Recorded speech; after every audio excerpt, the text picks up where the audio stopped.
এতক্ষণ যা শুনছিলে সব ছিল আবেগের কথা, এখন বলছি বাস্তবতা। বেশি টাকার বিনিময় ভালো ফাস্ট ফুড খাওয়া হয়, মেয়েরা তাকে ভালোবাসা করে।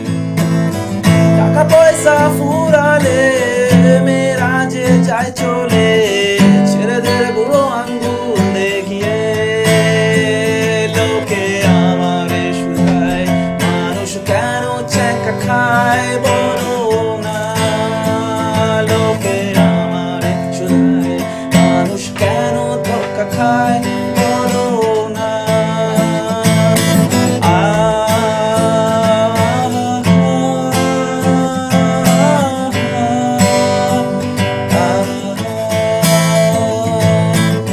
চলে গেছো তা দেখি নতুন একটা